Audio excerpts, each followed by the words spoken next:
What's going on, everyone? And as promised, I'm bringing you guys an update on the recent 11.7 changes that Hi-Rez has made specifically to Joust, as well as my foresight on how I think it'll affect the overall meta for this game mode. So without further ado, let's get into the changes that are coming to the Joust map. So if you guys don't remember, Hi-Rez has finally made some interesting changes specific to the Joust map. So starting off with some general changes, they're adding 2 XP spooling per tick. And if you guys don't know what this means, it's basically giving you 2 XP per second for the entire game. Similar to Arena, for example, they have 11 XP spooling, so you level up far quicker, which also means you get levels a lot quicker, you getting online a lot quicker, and the games become more quicker. Keep in mind this is a new mechanic they're adding to Joust, as there was 0 XP spooling for Joust beforehand. Furthermore, they're reverting the gold spooling per second from 6 back to 7. This also falls in line with XP spooling, as 1 extra gold per second will allow you to get your items online faster. And finally, they're increasing the base gold for all camps by roughly 10 to 20%. Minions gold is increasing by 10%, and all camps have their health, protection, and damage scaling values updated. And as a result, you're getting your items online even quicker. So what is the purpose behind all these gold and XP changes? Well, like I said, it allows everyone to get online a lot quicker than before. If any of you guys remember the changes made from last year for 10.5, they attempted to push the dreaded double tank meta out by adding a lot of incentives to damage dealers and disincentives for tanks. And similarly, they're doing the exact same thing now.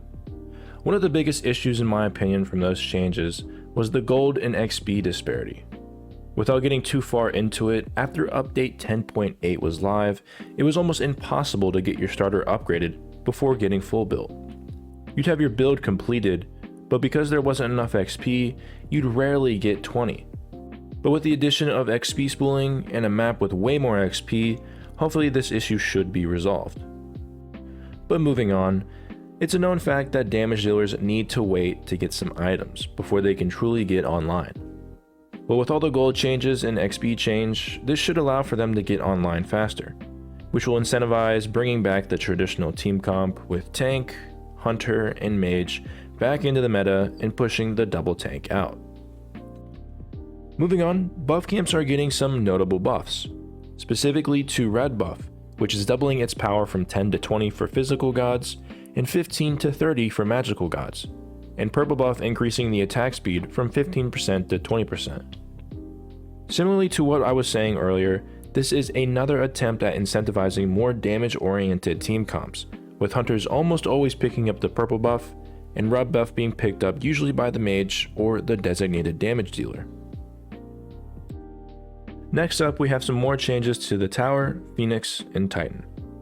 Starting with the Tower, it's having its health decreased by 200 health, base power increased by 20, physical protection shred increased per stack by 1.5%, and magical protection shred increased per stack by 2%. And if you guys don't know, the Tower and Phoenix have a protection shred, which was introduced in update 10.5, in an attempt to nerf the tower diving meta in Joust that hasn't really gone away. Essentially, anyone who tanks the tower before had their magical and physical protections reduced by 6% and 8%, respectively up to 3 times. Meaning if someone tanks 3 tower shots, their physical and magical protections would be reduced by 18% and 24% in attempts to de-incentivize tower diving and, in result, the double tank meta. Well, now with the changes, it's going to be from 18% to 22.5% for physical protection debuff, and 24% to 30% for magical protection debuff at full stacks, which is a lot. So tanks are getting pretty shafted when it comes to tanking towers. One thing to also point out is that the tower is becoming less tanky, as it's losing 200 health, so you're going to be able to kill the tower even easier now, as the tower wasn't really hard to kill beforehand. Moving on to the Phoenix, the health is being increased by 900 health, which is a lot and honestly justified. The Phoenix should be a souped up version of any other tower based on what the reward is for killing it, which is fire minions, on top of the fact that Bull Demon exists to fully nullify any tower. Additionally, the HP 5 is increasing by 15, but its protections are being reduced for physical and magical by 25 each, as a way to balance the huge buff of 900 health being given. But honestly, I don't like that, as I feel the Phoenix should be OP, given how important it is, but I also understand why they felt the need to balance it. It's also getting the same protection debuff increase the tower got, as well as the same base power increase. And finally, the max regenerated health after being destroyed is changing from 50% of its previous maximum health by 30%.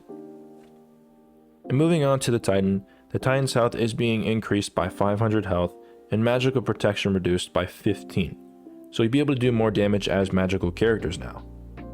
Finally, the last change coming to Joust is the Bull Demon changes.